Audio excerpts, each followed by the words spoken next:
दोस्तों, ये आदमी कोई रहपट भर का भी नहीं है। हाल ये है कि अगर एक थप्पड़ पड़ जाए तो जमीन चाटता नजर आए।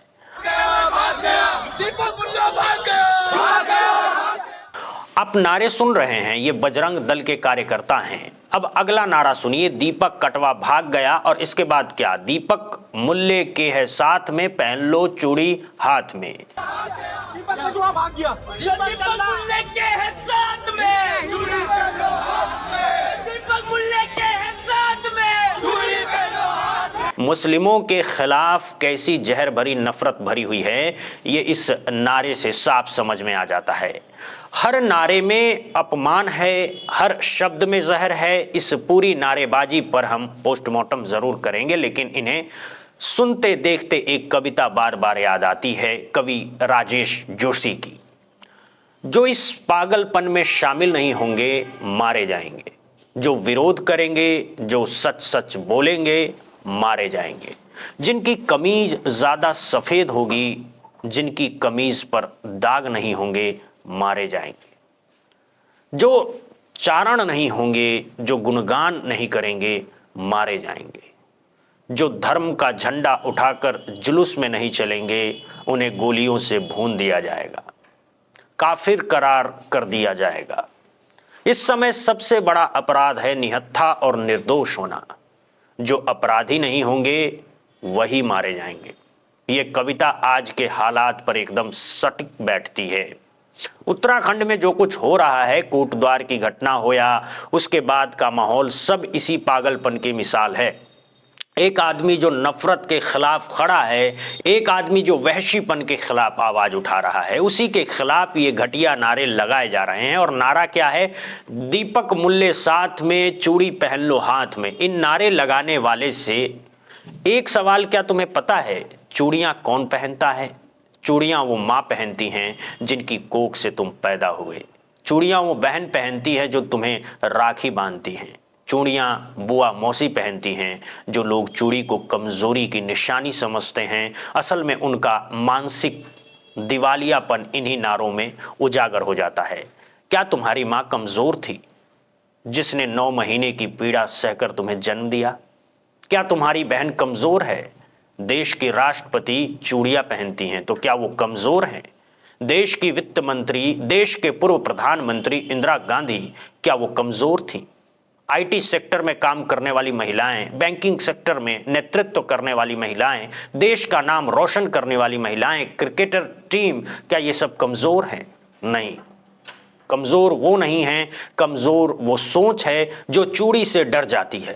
चूड़ी पहन ले हाथ में कहकर उधम मचाना, भीड़ में गुर्राना और ये सब पुलिस के सामने होना, ये सिर्फ नफरत की हिम्मत नहीं बल्कि सिस्टम की चुप्पी का भी सबूत है। उत्तराखंड की पुलिस सब देख रही थी, सब सुन रही थी और सवाल यही है, क्या अब भी चुप रहना ही नीति है? तेरी नस्ल बिगाड़ देगा, तुझे तेरी औकात दिखा देगा कि तू है क्या चीज। बजरंग दल आज मैदान में आया है, बजरंग दल मैदान में, बजरंग दल के सम्मान में। मोहम्मद तेरी खैर नहीं, खैर नहीं, खैर नहीं। मोहम्मद तेरी खैर नहीं, खैर नहीं, खैर नहीं। मोहम्मद तेरी खैर नहीं, खैर नहीं, खैर। दीपक की बात आप तक खबरों के जरिए तो जरूर पहुंची होगी, फिर भी मैं इसे थोड़ा ब्रीफ में लेकिन साफ साफ रख देता हूं। 26 जनवरी का दिन था। दीपक कोटद्वार में था, जो देहरादून से करीब 100-105 किलोमीटर दूर पौड़ी गढ़वाल जिले में पड़ता है।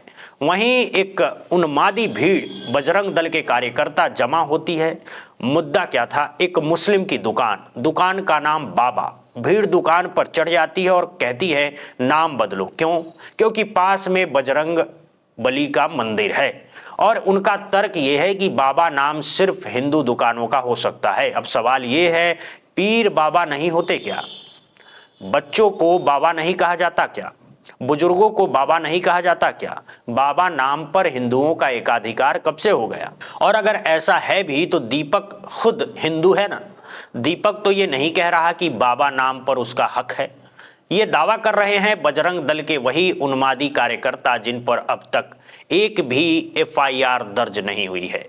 एक भी नहीं, भीड़ ताव में आती है, दीपक को घेरती है, नाम पूछा जाता है, तुम्हारा नाम क्या है? दीपक आंख में आंख डालकर कहता है, पूरी उन्मादी भीड़ के सामने कहता है, मोहम्मद दीपक नाम है मेरा, जो करना है कर लो। बस यहीं से इनका दिमाग घूम जाता है, भीड़ तिलमिला जाती है। 26 जनवरी के बाद दीपक साफ कहता है उसे खतरा है, वो पुलिस को पूरी जानकारी देता है, लेकिन इसके बावजूद क्या होता है, वही उन्मादी भीड़ इकट्ठा होती है दीपक के जिम के बाहर।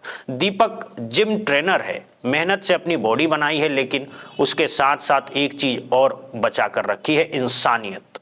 उस इंसानियत को उसने प्रोटीन पाउडर से ढककर नहीं मारा।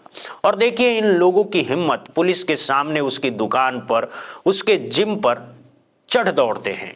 जब भीड़ को अलग किया जाता है तो एक सिकड़ी पहलवान टाइप का आदमी कूदकर आगे आता है दीपक से लड़ने के लिए। हकीकत यह है कि उस आदमी की औकात रहपट भर की नहीं है, एक थप्पड़ पड़ जाए तो जमीन चाटता नजर आए, फिर भी वो कूद रहा है। क्यों? क्योंकि उसके पीछे सैकड़ों की उन्मादी भीड़ खड़ी है। दीपक उस पागलपन का हिस्सा नहीं है। दीपक का असली नाम है दीपक कुमार कश्यप। वो इंसानियत के लिए खड़ा हुआ। वो कह रहा था, ये उन्माद नहीं होने दूंगा, कम्युनल हार्मोनी को बिगड़ने नहीं दूंगा। और बदले में दीपक को क्या मिला? धमकियां, डर, लगातार दबाव। लोग उसके जिम पर चढ़ रहे हैं, बाहर लगी फोर्स को हटाने की कोशिश हो रही है, लेकिन कार्रवाई शून्य। अब सवाल सीधे है चंद्रमोहन सेमल, जो वहां के डिप्टी एसपी हैं, अब तक एक भी एफआईआर क्यों नहीं? सर्वेश पवार, पौड़ी गढ़वाल के एसएसपी, अब तक कार्रवाई क्यों नहीं? किसने इनके हाथ बांध रखे हैं? अगर एसएसपी से नहीं हो पा रहा है तो डीआईजी साहब करण सिंह नाम गियाल, आपसे भी क्यों नहीं हो पा रहा है? ये सवाल है और ये सवाल अब जवाब मांगते हैं। आप भी इस भीड़ पर एफआईआर दर्ज नहीं करवा पा रहे। ये वही भीड़ है जो 26 तारीख को उन्माद करती है और फिर 31 तारीख को दोबारा वही पागलपन दोहराती है। अगर इनसे नहीं हो पा रहा है तो दीपम सेठ जी, आप डीजीपी की कुर्सी पर बैठे हैं, आपके ही राज्य में ऐसी घटनाएं हो रही है, क्या एक आदेश आपसे साइन नहीं होता कि इन लोगों पर एफआईआर दर्ज कर दी जाए? मैं नाम जानबूझकर लेता हूं, क्योंकि नाम लूंगा तो बात कानों तक पहुंचेगी। मुझे पता है नाम लोगे तो कानों में जू रेंगेगी, इसीलिए नाम लेता हूं। और अगर यहां तक से भी नहीं हो पा रहा है तो उत्तराखंड के मुख्यमंत्री पुष्कर सिंह धामी जी, अब सवाल आपसे है। आप जब सरकार बनकर आते हैं तो कहते हैं हम सबकी रक्षा करेंगे, किसी एक की नहीं, लेकिन जब आपके ही राज्य में एक व्यक्ति उन्माद के खिलाफ खड़ा होता है, कम्युनल हार्मोनी बचाने की कोशिश करता है और उसके खिलाफ भीड़ घेराबंदी करती है, मारने की धमकी दी जाती है, तो एफआईआर क्यों नहीं होती है? क्योंकि वो बजरंग दल से है, क्योंकि वो आपके पॉलिटिकल नैरेटिव को सूट करते हैं। मैं फिर आपसे कहता हूं, अगर यही मामला उल्टा होता, अगर इसी जगह मुस्लिमों की भीड़ होती तो अब तक बुलडोजर चल चुका होता, यूएपीए लग चुका होता, कठोर से कठोर धाराएं लग चुकी होती, लेकिन यहां कुछ नहीं। क्यों? ये सीधा सीधा संविधान के खिलाफ है।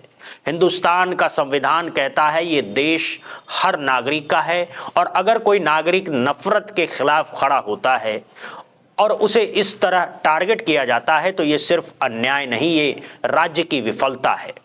दीपक कुमार कश्यप एक जिम ट्रेनर, उसके खिलाफ सैकड़ों की भीड़ खड़ी और कोई कार्रवाई नहीं। एक बात समझिए, भीड़ पागलपन करती है, ये नई बात नहीं है, लेकिन उस पागलपन को रोकना किसकी जिम्मेदारी है? पुलिस की, प्रशासन की, सरकार की? सरकार क्यों चुनी जाती है? इसलिए नहीं कि वो चुनाव जीत लें, इसलिए कि संकट में नागरिक के साथ खड़ी हो। दीपक को सरकार की रोजमर्रा में जरूरत नहीं है। वो जिम चलाता है, मेहनत करता है, काम कर अपने बच्चों को पाल लेगा। सरकार की जरूरत तब पड़ती है जब सैकड़ों की भीड़ जान लेने पर आमादा हो जाती है। जिस लड़के को आपने कूदते देखा, जो दीपक पर झपटने गया, क्या वो अकेले दीपक से लड़ सकता था? नहीं, लेकिन उसके पीछे उन्माद में डूबी सैकड़ों की भीड़ खड़ी थी। नमस्कार, जय सिया राम, अस्सलाम वालेकुम, सत श्री अकाल, केम छो। ना मैं हिंदू हूँ, ना मैं मुसलमान हूँ, ना मैं सिख हूँ, ना मैं ईसाई हूँ।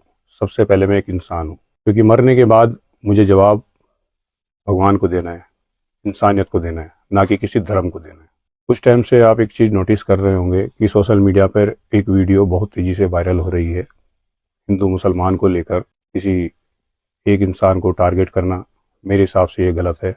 ऐसा नहीं होना चाहिए, चाहे वो हिंदू हो चाहे वो मुसलमान हो। आप लोगों से, आप भाइयों से, बहनों से, दोस्तों से मैं बस इतना कहना चाहता हूँ कि हमारे देश को प्यार की ज़रूरत है, मोहब्बत की ज़रूरत है, ना कि कोई नफ़रत की। नफ़रत तो आप कितनी भी फैला सकते हो, उसमें कोई दिक्कत नहीं है, मगर प्यार बांटना बहुत बड़ी बात है। तो प्लीज़ प्यार से देखिए हमारे देश को, हमारे देश के लोगों को। अगर पुलिस न होती तो उस भीड़ का अंजाम क्या होता, हम और आप अंदाजा भी नहीं लगा सकते हैं। इस देश को हजारों दीपकों की जरूरत है जो नफरत के अंधेरे में रोशनी बनकर खड़े हों, और दीपक को बचाने की जिम्मेदारी सिर्फ उसकी नहीं, हम सब की है। जो लोग उन्माद पसंद नहीं करते, जो खून खराबा नहीं चाहते, जो दंगा नहीं चाहते, वो दीपक के साथ है। मैं देख रहा हूं सोशल मीडिया पर आवाज उठ रही है, लोग समर्थन में खड़े हो रहे हैं, लेकिन उन्हें सबसे पहले खड़ा होना चाहिए उत्तराखंड की पुलिस। वो क्यों नहीं खड़ी हो रही है? एक बार इन सबको चिन्हित कर लीजिए, कठोर धाराओं में एफआईआर दर्ज कर लीजिए, जेल भेज दीजिए। मजाल है दोबारा कोई ऐसी हिम्मत करे, लेकिन नहीं, क्योंकि ये पॉलिटिकल नैरेटिव को सूट नहीं करेगा। फिर वोट की राजनीति आड़े आ जाएगी। सरकार सर्वसम्मत होनी चाहिए, लेकिन यहाँ सरकार सर्वसम्मत नहीं दिखती। यहाँ एक व्यक्ति डर में जी रहा है जिसकी जान को खतरा है, और उसको बचाने के लिए कोई ठोस कदम नहीं उठाया जा रहा है। अब चाहो लैंड जिहाद निकाल दो, पहाड़ जिहाद, पानी जिहाद, झरना जिहाद, यहाँ कुछ जिहाद नहीं दिख रहा। इसीलिए उत्तराखंड में चल रही भारतीय जनता पार्टी की सरकार की नीयत पर सवाल उठ रहे हैं, और खास तौर पर मुख्यमंत्री पुष्कर सिंह धामी पर। और जब तक कार्रवाई नहीं होती हम सवाल पूछते रहेंगे। हमें किसी से डर नहीं लगता।